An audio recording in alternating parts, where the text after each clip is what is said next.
Hello, and welcome back to another episode of the Dominic Mills Podcast. Coming up, James Harden quit on his third team and still got what he wanted, NBA opening week takeaways, and I'm joined by my friend and the 2023 College Slam Dunk champion, Kamari Brown. We get into his life, his career, and a lot more next. But first, let's blast that intro.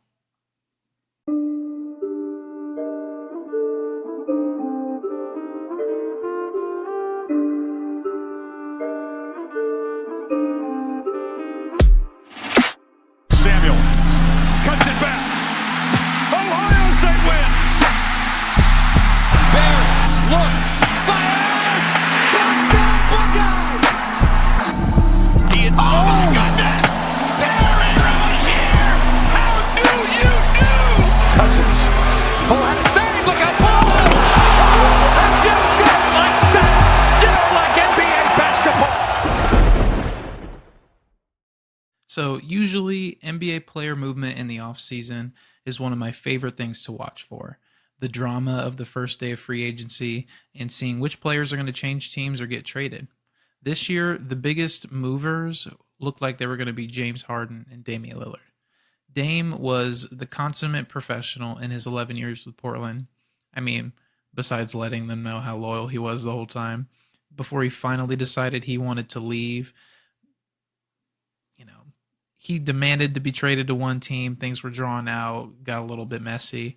And that really led me to think that NBA teams are going to just stop just doing whatever these players want.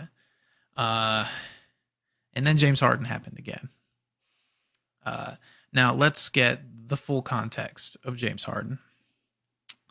So after losing in the Western Conference Finals to the Warriors in 2018, James Harden and Chris Paul's relationship turned sour. And after the next year, he insisted they trade for Russell Westbrook. He even threatened to demand for a trade if they didn't do the deal. Now, the season was interrupted with COVID, and they were bounced by the Lakers in the second round. And they both decided the grass would be greener somewhere else. Westbrook got traded to the Wizards, and the season began with James Harden still on the team. Now, he started the year off hot, had a 44-point game, and then 2 30-point games. Then he rolled his ankle, and then he came back, and in 5 games, he was only scoring 17.4 points a game. And this was culminated with one of the worst performances I have ever seen a player of any caliber, let alone a multiple-time top 2 in the MVP finisher caliber, against the Kings. You can look it up on YouTube. It's absolutely absurd. Then he gets exactly what he wants. He gets traded to the Nets, gets to join up with Kevin Durant and Kyrie Irving. And for a very short period of time, the Nets looked unbeatable. It's one of the biggest what ifs in all of NBA history, but it just wasn't meant to be.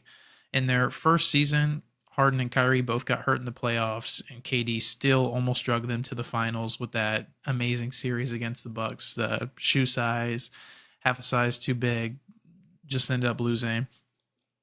The next year, Kyrie famously didn't get the vaccine, so he didn't play in any home games. James Harden grew frustrated and asked for a trade at the deadline, and he was eventually traded to the Sixers for Ben Simmons. So that's 2 teams he's quit on in 13 months.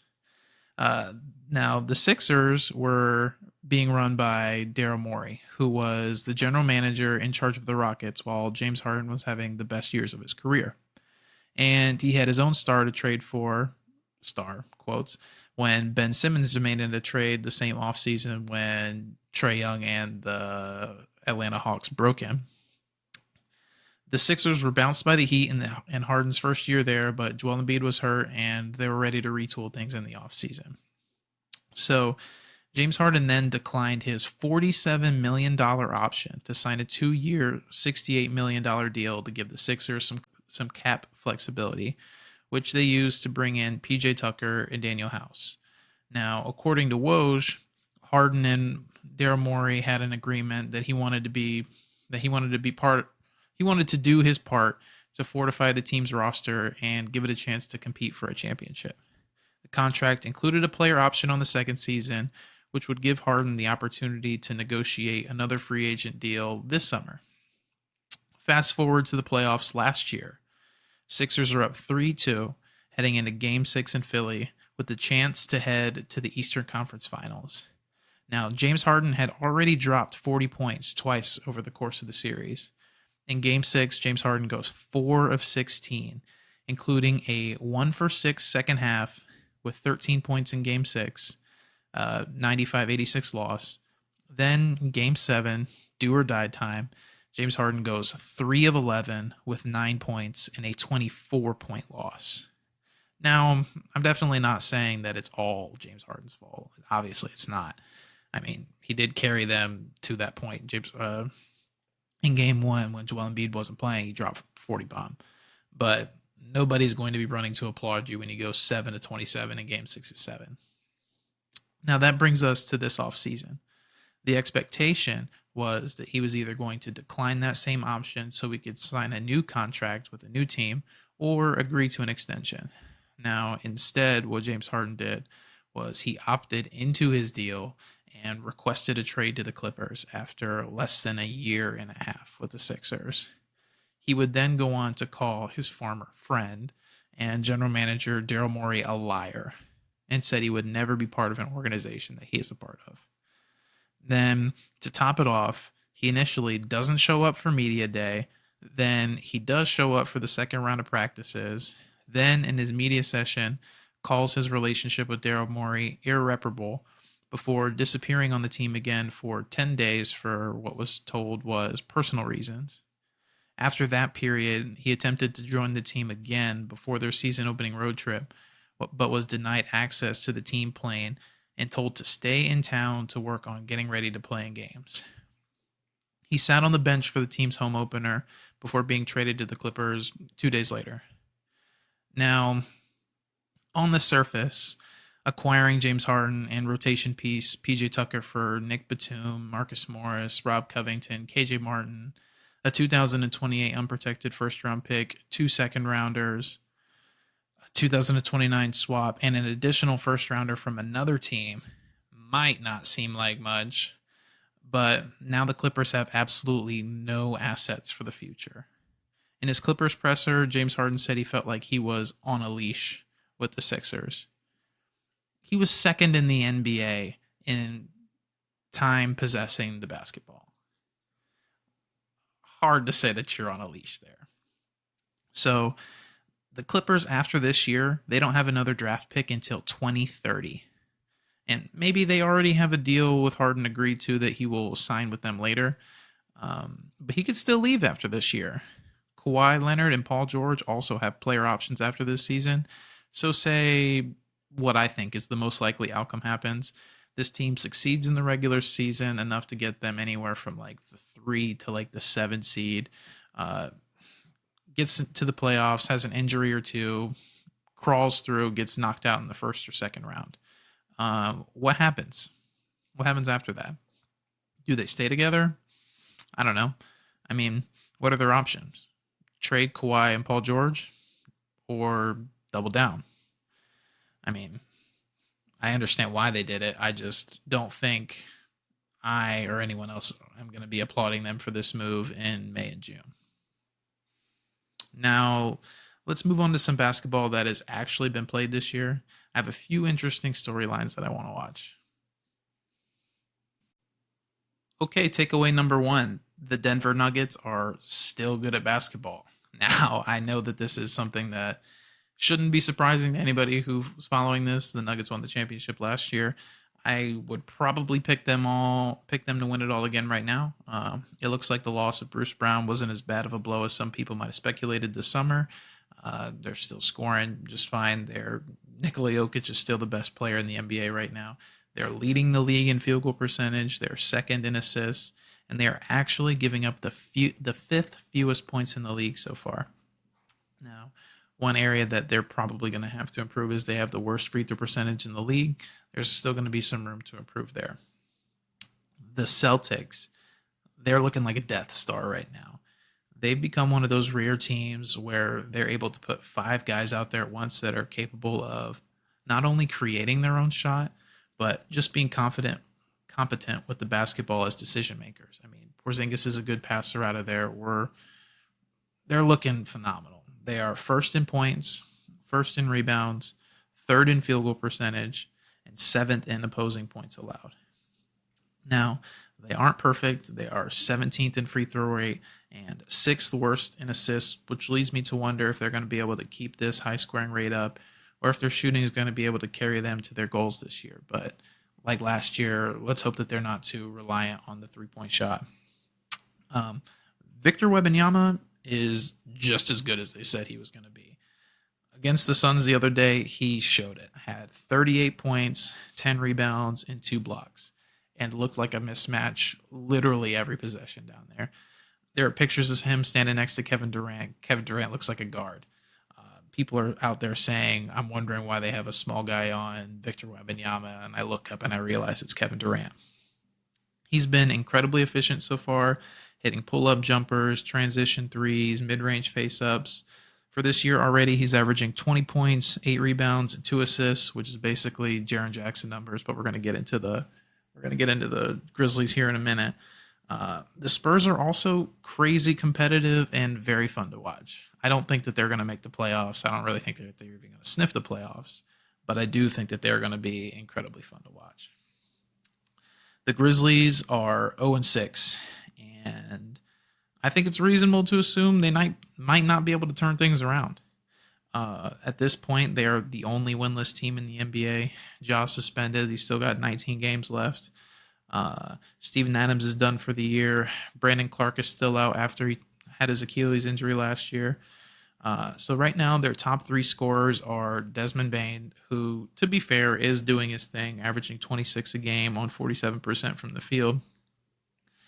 But they're just going to need more out of Jaren Jackson. He's only giving him 20 points and 7 rebounds a game.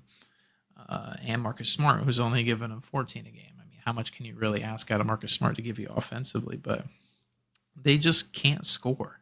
They've got the 7th worst points per game, 3rd worst field goal percentage, the 5th worst three-point percentage. They're 6th worst in turnovers. They don't get to the line. I don't see how these guys turn it around and make things work before Ja gets there. They're going to be a struggle to make the playoffs. And lastly, the Bucks are going to take some time to gel. Right now, I don't think currently constructed they're good enough to win the East. They are not very good defensively, and it's not like they're scoring a lot of points. They're in the middle of the pack in points, field goal percentage, and they're even 3rd worst in assists. Now, Dame just got there, and the roster's not perfect. I mean, we kind of talked about this in a previous episode. But I don't think that they're done. I'm looking for them to make some more moves as free agency comes about. As the trade deadline comes about. Now, that's all the NBA talk for the day. I'm going to move on to my interview with my friend, Georgia Southern guard, winner of the 2023 Slam Dunk Contest, Kamari Brown. Stay tuned. Okay, I'm here with my friend, former Georgia Southern guard, and the 2023 College Slam Dunk champion, Kamari Brown. Kamari, how are you doing today? I'm doing good. How you doing, my guy? I'm doing well. It's been too long since we talked. Too long since I got to toss you a lob or anything like that. I know, right? It's been a minute. So, for those who may not be familiar with your story, tell us a little bit about yourself. So about me, born and raised in Tallahassee. Uh, played ball, played ball here. Played. Started playing basketball. Really, I played ball my whole life, but like organized. I started playing like ninth grade at Childs. That's when I met you. Met you there. Played there. I played a little bit of eighth grade, like YMCA type deal, but as far as like that next level, like the seriousness of it, high school. From there, graduated. I went on to play down in South Florida at a prep school called Triple Threat Prep. From there, I played 2 years at Panola College. And then from Panola College, I went to Georgia Southern for 3 years, and I finished out there. Then now I am currently playing with Next Chapter, which is like the NBA of YouTube. Okay. So, Yeah. let's backtrack a little bit. Can you describe the first moment you fell in love with basketball? Um, I think the moment I fell in love with basketball would have to be like really like I started watching Dwayne Wade. Yeah, so Dwayne Wade is probably my favorite player growing up. He probably is my favorite player. Like, and he made me become a fan. Like, I was the first person I watched uh play in the NBA. Obviously, there's other great guys that I like too, like LeBron and Kobe. But like Dwayne Wade, like me being from Florida, and me like that he made me become a Heat fan by watching him. So he kind of made me fall in love with basketball as well as like family members take me to the courts playing basketball with them and everything like that. Kind of also brought it up. But as far as like me, like, damn, I want to do something with this right here. Like, watching Dwayne Wade play was a real big impact. And Dwayne Wade was one of my favorites growing up too. I remember I had like that PSP, that NBA But Live '07. I was just rocking D. D yeah, Wade was like unstoppable in those games. oh yeah, facts. So, you kind of described him as being one of your basketball role models. Who would you say you patterned your own personal game after? That's a good question. I really want to say Dwayne Wade. Really like it's a mixture of people. I would say I try to mimic Dwayne Wade. I love Kobe with his like his post up fadeaways and things of that nature, and I like Kevin Durant. I can see all of those. Like Kevin Durant as well. Yeah, yeah. So I like Kevin Durant as well. But as I got older, I started watching like more of Kawhi Leonard. 'Cause I love the mid range jumper, and he has a great mid range jumper, and he'd probably be one as well. And then dunking on people, Jordan, Michael Jordan. Hmm. Watching his highlights and stuff, dunking on people and stuff. Maybe want to get out there and dunk and stuff too. Yeah, you mentioned the all those players you mentioned have a smooth mid-range pull-up, and for those of you who don't know Yeah. Kamari, that is his jumper, the little mid-range pull-up. If he's not bamming on you, Oh it is a yeah. mid-range pull-up, and you better believe you better just start running back on defense because that thing's going in. Now, Indeed, man. do you remember your first dunk? Yeah, in game or like Just first dunk ever? in general. First dunk ever. I was at Deer Lake Middle School. Uh, I remember it was Coach Stimley was in there. I think Coach Nene was in there also. And I kept trying it. And my first dunk was in that gym. Okay. Yep, my first dunk was in that gym. Yeah, There are a lot of memories from Deer Lake. I remember Coach Stemley and Coach Hernandez vividly. So yeah. what was it? One hand dunk, two hand, like It was a one hand dunk. Like right there, like right down the middle. Did my little gather step. I went there and dunked it for the first time, and I was going I crazy. bet you were. I bet you were. Yeah, I remember. yeah, I remember you and Enrique getting into the little dunk contest after practice. So I can only imagine what it was like when you were in yeah. seventh, eighth grade getting Oh yeah. something down. Yes, sir. My boy right there, man. Hmm. So you were always somebody with a supreme confidence, a high level of self belief. So Hmm. when did it really hit you? Like, damn, I can really do something with this. Ninth grade. Ninth grade because that was my first time actually like playing in a huge organized setting. And the way that I was playing, I knew that I didn't have experience doing this, like organized, and I was excelling in it, like very fast. I didn't know plays. I was just basically out there hooping, which I just did. And so putting that coaching into the aspect of it, I was like, man, I could really really do this. I think ninth grade was like when I really noticed, like, okay, I can really do this. I can really make a living off playing basketball. Yeah, I remember that summer going into your ninth grade year, which was my junior year, very vividly. There was a Hmm. JV game and a varsity game. We had like our summer schedules were at the same place, but we weren't playing at the same time. I think.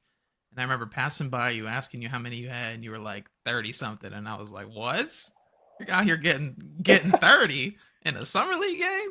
Right. And then so I had to sit and watch the next one. And you were really like that. Yeah, appreciate you. And Oh yeah, it was pretty that fun. freshman year, you ended up getting moved up to the varsity team. Like what, halfway through the year? Yeah, because I remember Coach McNeil, he wanted me to play he wanted me to play varsity from the jump, but I didn't want to play varsity from the jump for one because I needed to know more about the game of basketball, like the X's and O's, and also like I wanted to kind of develop my own game. So me being on JV with Coach Riley, you remember Coach I Riley? remember Coach Riley. Yeah, yeah, with Coach Riley. Um, I think I thought probably one of the best decisions I made because for one, I can kind of learn. I could learn at that JV level. 'Cause that's what JV is for, to learn X's and O's, learn plays. Because I didn't know any. Like you could tell me to go here and here, and then I'll get out there and I will forget the plays. You know, so being on JV for that half the season really helped me out. And I was like, okay, well, I think okay, it's time for me to go ahead and move up because there's already like talking to me like, hey, yeah, you need to go ahead and move up to varsity because of what I was doing on JV. But I was having fun on JV. But then I made a decision like, okay, well, let me go ahead and jump on varsity so I can, play against better competition and excel that way. Yeah, I remember you guys had a really good team before you ended up moving up. Momo was out there getting buckets. Momo's been on the pod a few times. Yeah, PJ was out there doing his thing. Bryce Boyd. You guys had some guys out there. yeah, we had a squad. We had a squad, man. I'm like, man, I want to be with my boy. I'm finna go ahead and rock out with JV for as long as I possibly can. So I have to go up to varsity. You know what I'm saying? Because I know Mr. McNeil asked me Dana every game, like, come on, man, go and move to varsity. I'm like, nah, I want to be with my boys. I want to hoop with them. And there's got to be an aspect of being allowed to make mistakes because I loved Coach McNeil, but him and Mr. McWilliams, they definitely had a bit of a, tendency of once you made a mistake, if you weren't like playing really well, they were going to yank you. And as a young guy, that's got to be like something you're always thinking about because you did not come out of the JV games. You were in there the whole time doing your Yeah, thing. browsing the whole time. Yeah. So, do you have any interesting pregame rituals or good luck charms you use?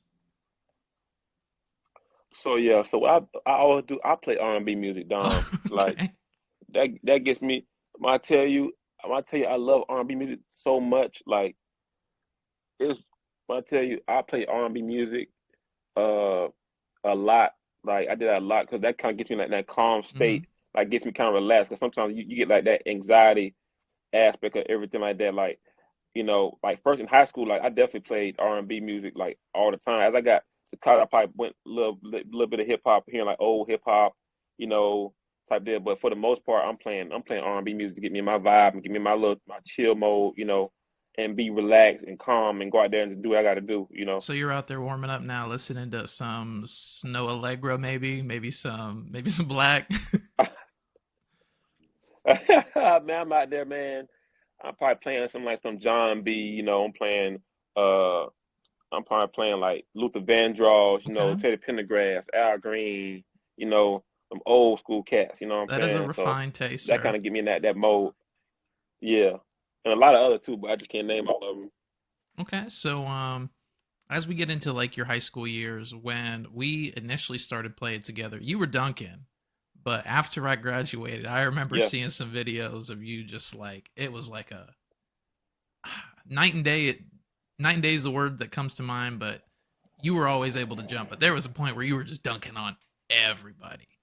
Yeah. Yeah, it was. I think what was that year? I think that junior year? Yeah, sophomore year to junior year, That I think junior is the year senior you made year. the big Yeah, jump. yeah. Yeah, I just had that huge that jump and just started jumping. Like it just kind of came out of nowhere, to be honest, like you said. And from that point on, the rest is history. So, what was that like? Was there anything different you did that summer, or was it like you like woke up one day like I'm feeling a little springy? I mean, I always felt like I had like that ability to jump and everything like that. And really, I think playing football, I looked at some weights, but most of it is like people ask me all the time, like, how do I get my jumping ability? I always tell them like it's really God given. I did the squats and everything like that, maybe to gain like an inch or two, but for the most part, just God just blessed me with that ability. And then that's the time where like I really started to excel in it. And and like people recognize me for jumping really high. So Okay. So mm, going back to your freshman year, playing against McClay at home, last regular season game of the year, mm, you get called in to take that last shot. That double screen play, you get to pop out at the top of the key, but it doesn't fall. Is that something that you remember, mm. or something that you spent a lot of time thinking about, or was it like on to the next play, like you're just on from that? Because that's a huge moment for a freshman to be in. That's a huge rivalry game. Stands are packed. Yeah. It means a lot. Yeah, it was crazy. I have not thought about that until just now. That you telling me that I can remember that now. I think back then, yeah, I kind of I did hold my head down a little bit. Like, dang, that was that moment. Cause like as a freshman, you trying to make your mark. Mm-hmm. There's already big dogs on campus. You trying to make your mark. You trying to make people know that you're here. And that would have been one of those moments where, like, yeah, okay, I'm arrived now. I'm Kamari Brown type deal. As a freshman, everybody had that it's like that confidence booster. Mm-hmm. You know what I'm saying? So like, it was definitely like I was kind of down about it, but I didn't dwell on it for too long. I remember thinking of it because you played well that game, and I can't remember Mhm. what the situation was like the games prior to, but that was a game where it was like this kid is really here to play, because you had played, I think, like 6 or 7 games with us, maybe a little bit more, but that was a game I really was like, Mhm. this kid is already ready. I appreciate it. Yeah, that was that was pretty much fun because at that time, most people didn't really know about me like that because I didn't play in middle Hmm. school. I made the team seventh grade year, but I didn't play, so people didn't really know who I was. So when I came to child, they're like, "Man, who is this?" Like people that went to Deer Lake knew who I was, but as far as people that went to like Mumford or like any surrounding area, they didn't know who I was. So that was like a big that was a big stepping mark right there, and letting people know like, yeah, I'm here. Like I play basketball. My name is so and so and so. And so as we go through high school and you're starting to make a name for yourself, teams are starting to, like, be like, we got a game plan for this Kamari kid.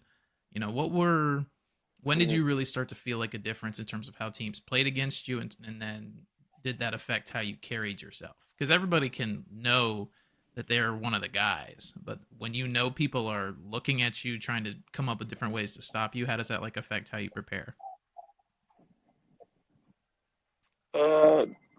To be honest, like in high school back then, like the way like I mean, I have confidence now, but my confidence was definitely at an all-time high back then. So like I just didn't kind of think about it. I just went out there and I just played. I worked hard, obviously, but like going out there, I didn't really think too hard about it because I feel like when you think too much on something, that's when you just go downhill. You just gotta trust yourself and trust your abilities and just go out there and play.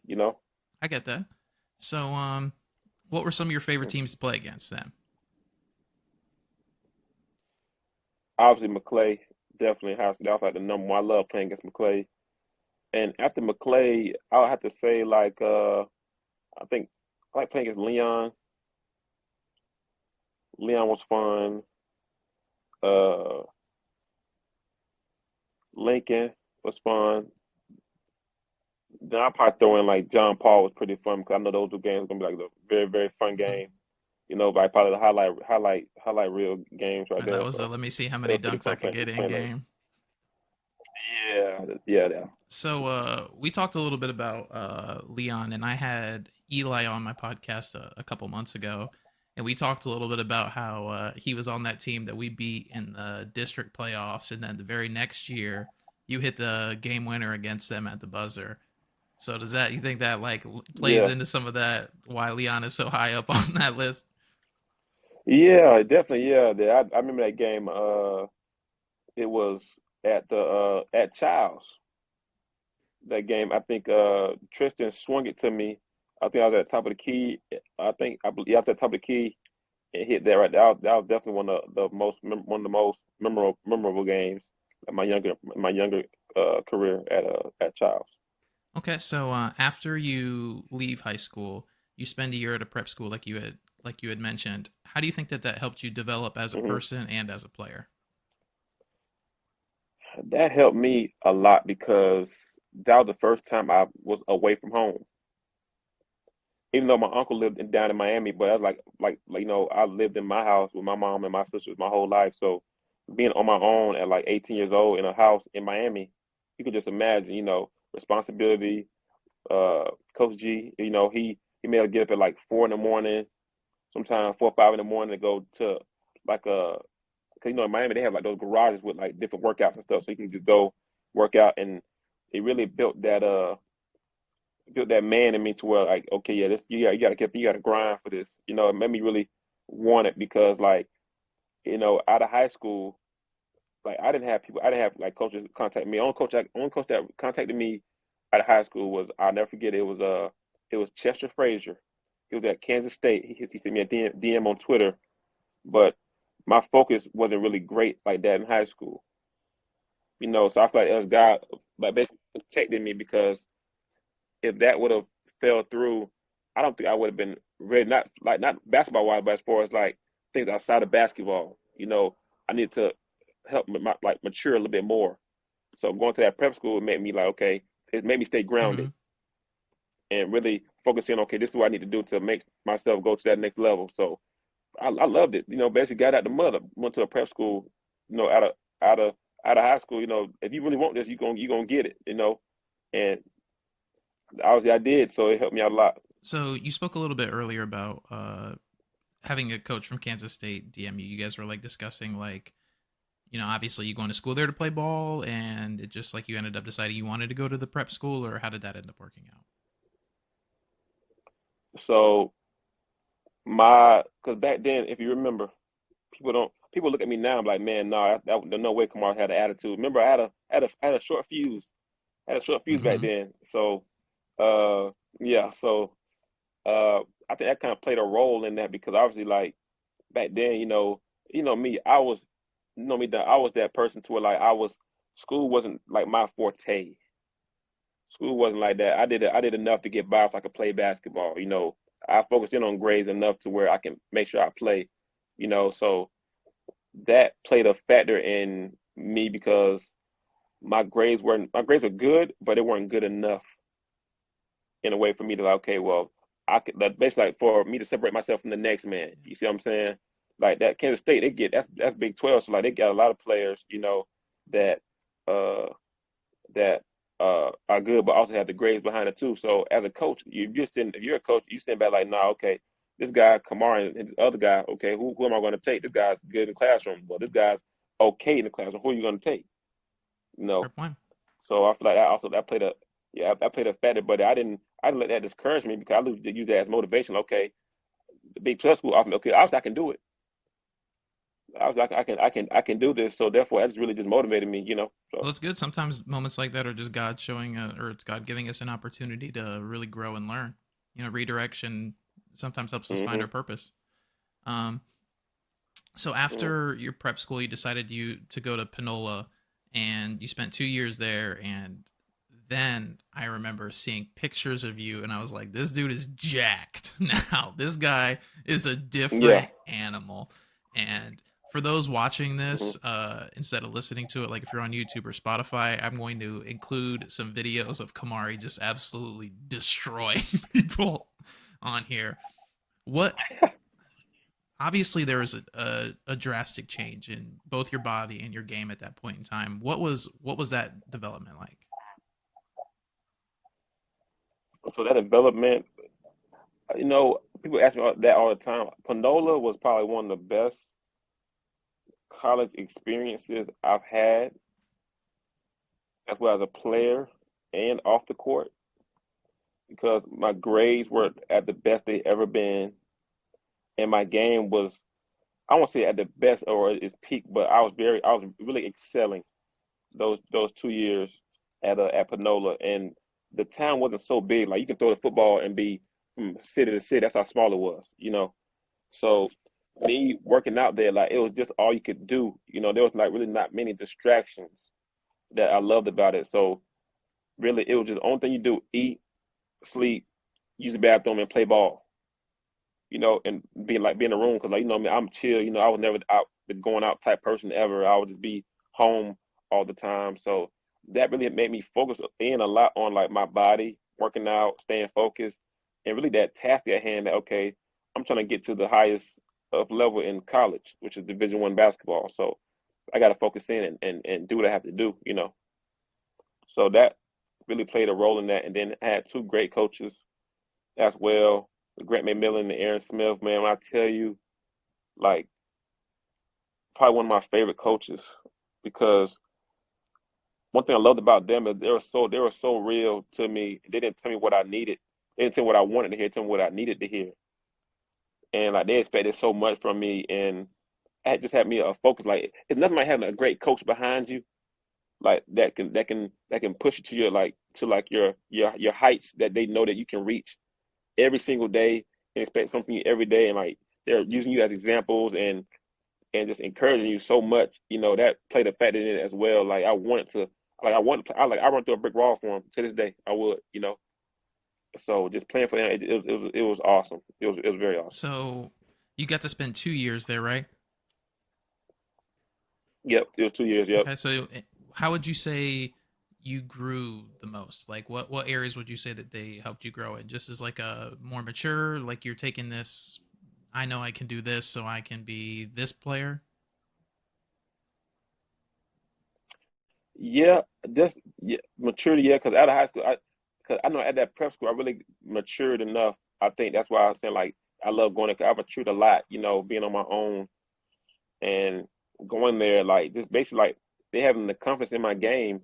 Like they put me in position to where like I can shine the most and I can excel, and they wouldn't put me in a position to where I wouldn't be great in. You know, and just having the confidence in me like to shoot that mid range jumper, to shoot the three when I'm open, to drive and dunk on people. Like they gave me that supreme confidence to where like I feel like Superman out there, like Mr. Incredible out there, and playing basketball. Like I didn't think at all. I didn't think at all when I went out there and played basketball before each game, because I played for Coach Grant McMillan the first year, my freshman year Mm-hmm. at Panola.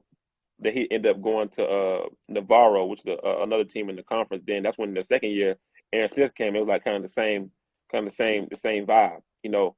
So they built some confidence in me a lot, and I carried that. That made me really like excel. You know, me wanting to go to the gym and get extra shots up and uh and like be the best version of myself.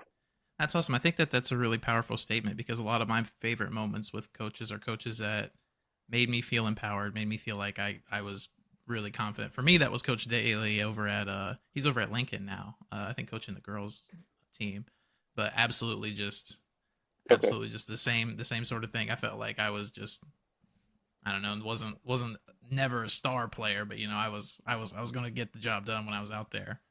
Um, so hmm after Panola, you did end up making that jump to the Division I level and heading to Georgia Southern. Were there any other schools you were considering, or was it always going to be them? So I was considering Middle Tennessee, and I was considering oh my God, I just drew a blank. It was another school up north. Uh, oh my gosh, I It's all can't right. Tell remember me the a little bit name. about Middle Tennessee. Yeah. So Middle Tennessee, when I tell you with their assistant coach, like we'll be on the phone like talking for hours, Dom. And when I tell you, like I feel connected with him. Like it's like when sometimes we talk to somebody for the first time, it's like you know them for like Hmm. all your life. Like that. And uh and we talked so much, and like and the way they played, it was so fast paced, and I was considering them, but then obviously it didn't kind of fall through, so I ended up going to Georgia Southern. So what were your first couple months at Georgia Southern like? Was it somewhere that you knew that you loved right away, or was it kind of like a thing you had to grow on? Um, at the time, I think I was really just living in that moment, because I wanted to go to Middle Tennessee and play for them, and when I came there, that was like that was like my next option, that was like the next up. Like, okay, well, Georgia Southern's I think it's a place for me because for one, it was close to home. Because at this point, my mom had seen me play basketball in person since high school. And even back then, y'all know, like my mom, she worked all those jobs, so sometimes she couldn't come to my games, and y'all knew like when she come to the games, like She's gonna be I felt. would You gonna know I would where go out there she's and do sitting. my deal. You gonna know. So uh, that was a big piece. Like my first, like really, I was trying to find my way because when I was there, like they wanted me to gain weight because I was only like 170. I was like 172 going in, which is a huge jump from high school and me building muscle. But also, I think that was the year when COVID happened. I think my first year there, that was like in 2020. I want to say, and that's when COVID hit, and it was very different. Like it was very different because like it's not the college experience that you would see because there's nobody really on campus because of the rules and things like that. So it was different, doing schoolwork online and not going to the classroom.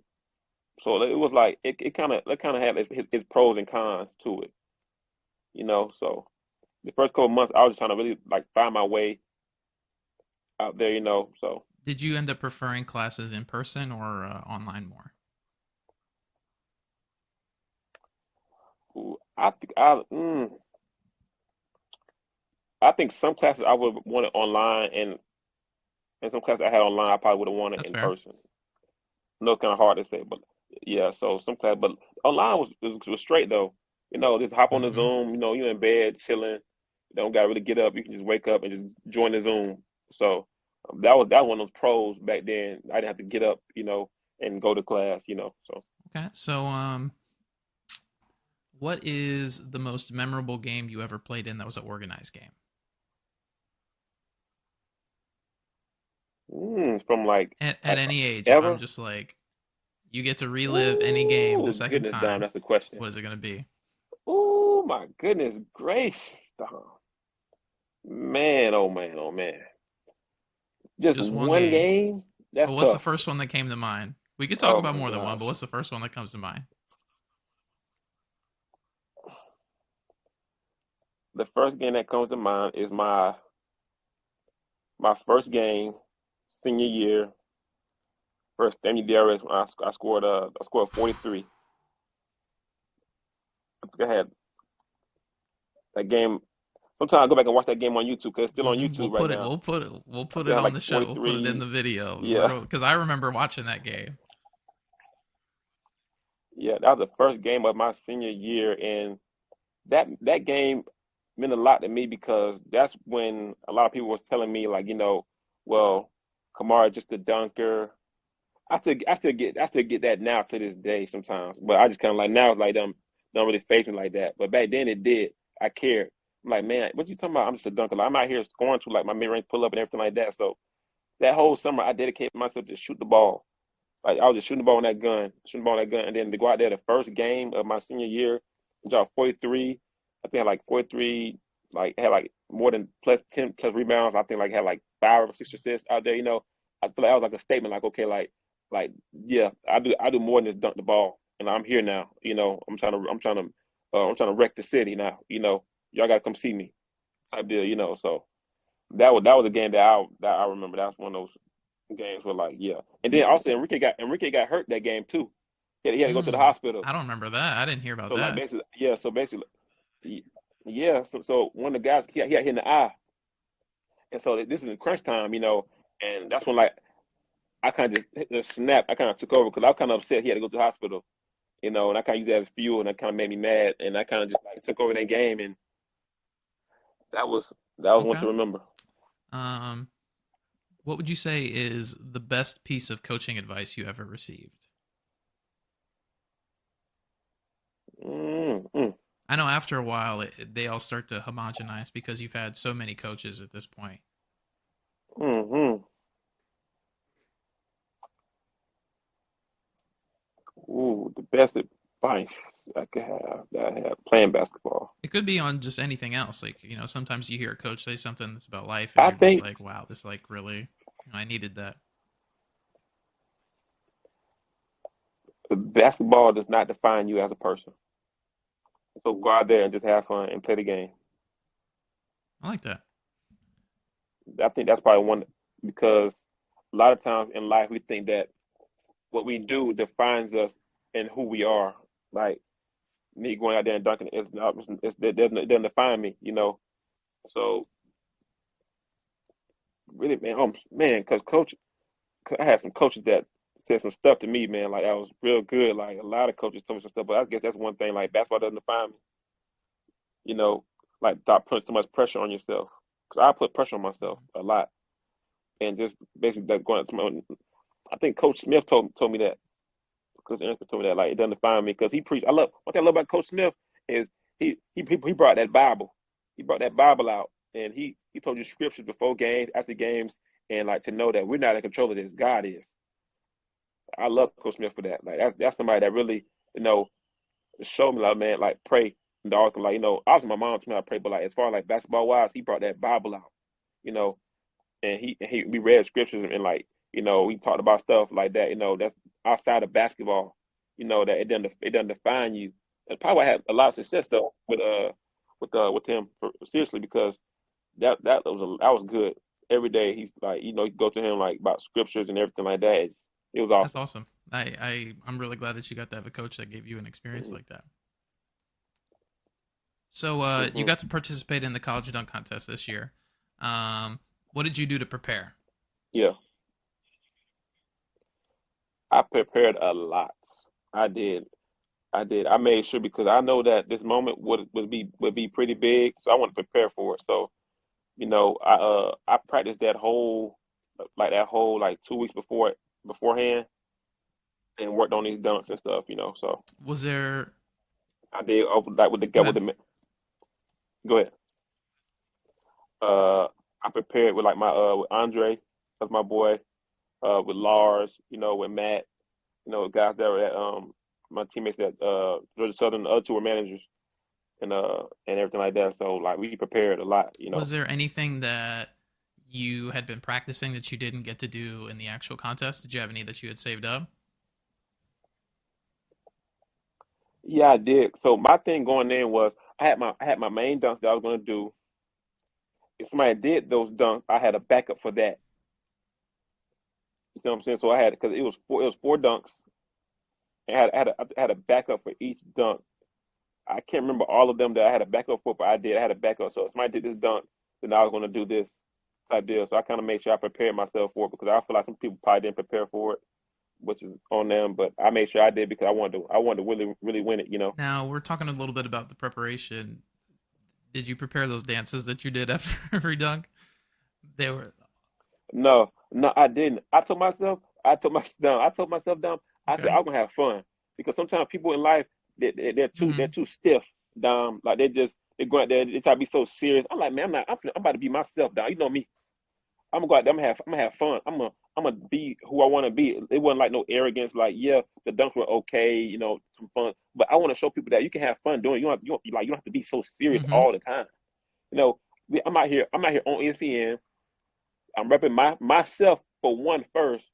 You know, I'm representing what God gave me in talent, repping my school, repping my family, my friends, my old teammates, my city, the city I was in prior to that. You know, so I'm going out here. I'm going to do what I have to do.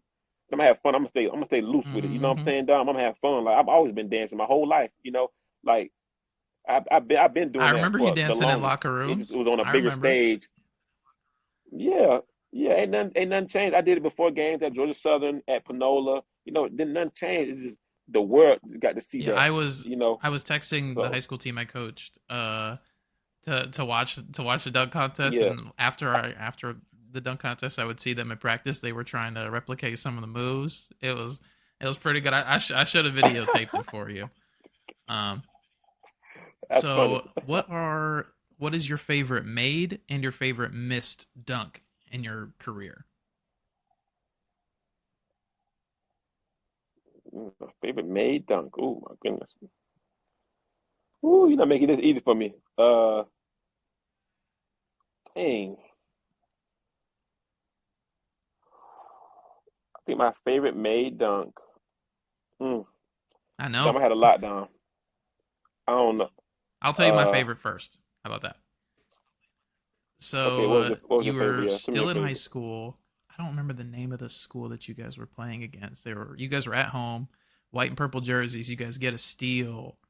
and it's like trailing back to you. You catch it, two hands right over dude, falls down. You're staring right at the camera. I don't know if you, yes, I Taylor don't know County. if you remember the OSN YouTube page, the Oprah side, whatever. I don't remember what the actual name of it is. Um, Yeah, Oprah side. he Yeah, had that on his like most disrespectful dunks of all time video. That was pretty tough. yeah, yeah. No, I remember that because I didn't know about him back then. But I think somebody sent it to me. Actually, like, yo, you're over something. Like, what? Like, what are you talking about? Man, that was pretty awesome. Yeah, that's up there. But I think, man, I'll say I'm going to high school, and the reason I'm gonna go back to this one because this is my first time. I'm gonna tell you the whole backstory behind this dunk. Where this is my favorite dunk. I had so we're playing McClay at home. This is senior year, and before the game, I was practicing the two hand windmill. I told Enrique, if I go on a fast break, I'm going to do this dunk. That was my first time doing that dunk. And in warm up, I said, yeah, I'm going to do it. I just kept practicing it. So Enrique like, bro, you going to do it for real? I'm like, yeah, bro, I'm going to do it. And so that two hand windmill I had at home versus versus McClay at home was probably my most memorable dunk because that got on Mm-hmm. overtime as well. That dunk, if you can remember, and it was like a statement, like, okay, yeah, we just beat y'all. Like we just got this dub. Like that was like that statement dunk at the end. And then the crowd going crazy and everything like that. That's also I go back to watch that Okay. dunk on YouTube as well Yeah, I from time to vividly time. remember that one too. Yeah, So, what about your favorite missed dunk? yeah. Ooh, I don't think I like missing dunks, but my favorite missed dunk. That was kind of. I'm trying to think of all the missed dunks. Mm, I think.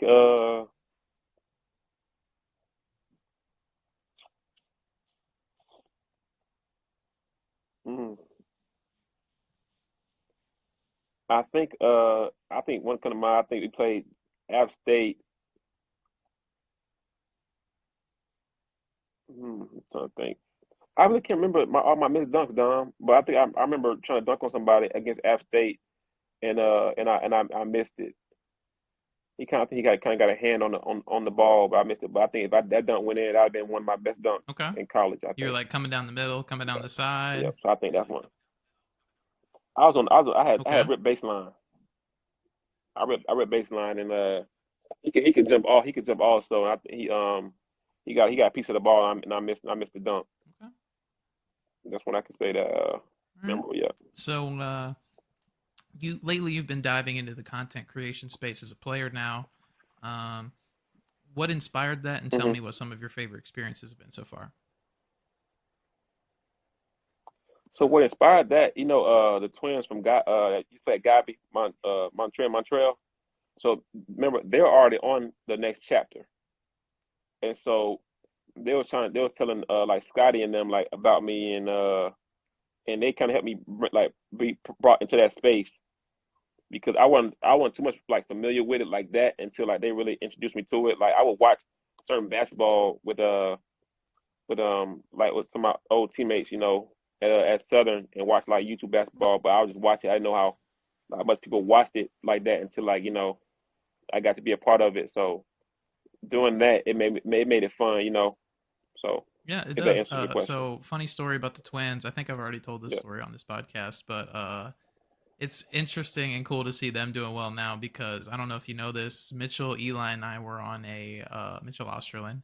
Um, we were on a city Yep. league team together, and we went undefeated except when we played the Twins. We lost to them twice, including in the championship game. We had like a Mm. big lead. I was like sick. I missed the 3 days of school beforehand, and we ended up losing by like two. Absolutely brutal. Absolutely. So every time Yeah. someone talks about the Twins, the first thing I think about Dang. is how they snatched away a championship from us. But it is really cool. It is really cool to see Yeah. you out there on the level with a lot of these guys that are on YouTube, and you're just Thank you, man. absolutely Thank you. throwing down dunks, cooking people. You're doing your thing, and it's really good to see. Appreciate that. Thank So you. you've gotten to travel around the United States to play. What are some of the favorite cities you've been to, and the favorite gyms that you've played in? Mm, mm, I think we went out to California. And I've never been to California. We played I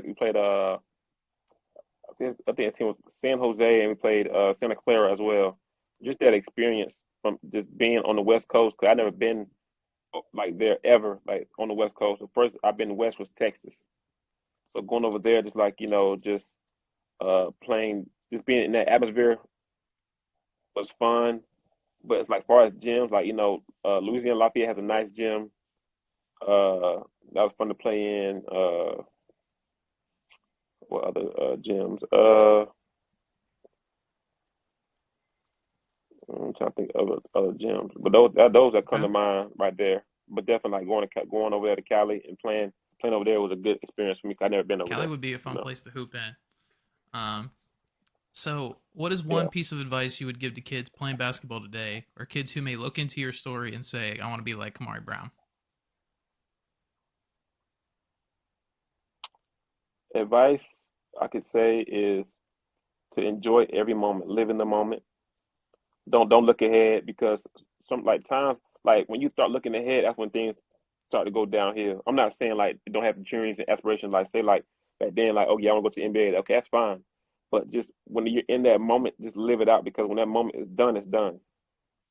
Just enjoy the moment, stay in the moment, and work hard. And don't let people discourage you, because a lot of times I hear like people, they love like hating on you. You know, like they don't want to see you succeed. So you got to be your own motivation. Don't look to the left and the right for people to motivate you, because people will fail you. If you look into yourself and have confidence in yourself and you depend on yourself, you're the only person that can let you down. You know, so I say like believe in yourself, be your own motivation. You know, and don't let people discourage you and tell you what you can't do.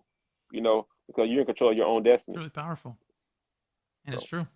that's what that. So, Yeah. all right, now down to some of the hard questions. Who is on your Mount Rushmore Okay. for best basketball players of all time? You get to build your starting five. That's my most is four. Starting five. Point guard, I'm gonna go Steph Curry. Shooting guard, I'm gonna go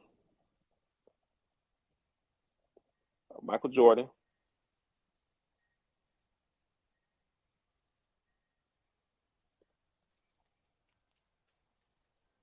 Small forward, I'm gonna go Kobe.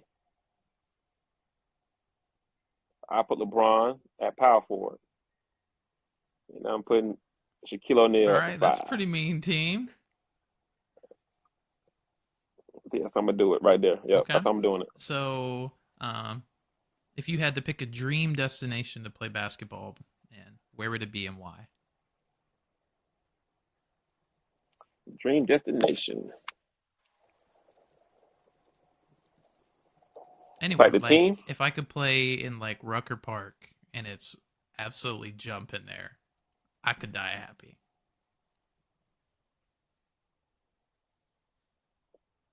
Mm, Okay. that I don't know. But definitely Rucker Park would be awesome to play in. Like as far as like my consecration thing right now with next like with doing that right now. Yeah, that actually probably be a good place to play. 'Cause Mm-hmm. that park is legendary.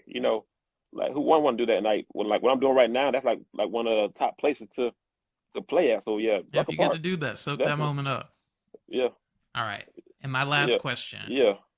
what is one conspiracy theory you believe to be true, or your favorite conspiracy theory, however you want to answer it?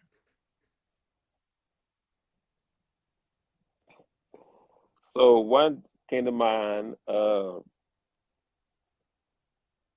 I think I'm gonna say that that Whitney Houston conspiracy that that Sissy isn't her real isn't her real mother.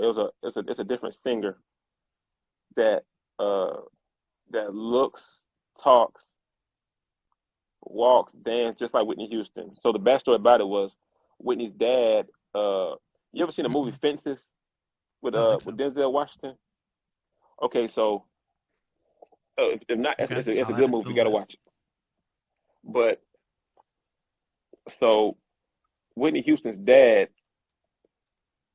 Okay, I'm gonna say believed because like it's not proven. So believed to had like an affair, had a baby with another woman that wasn't the woman that Whitney Houston knows as her mom.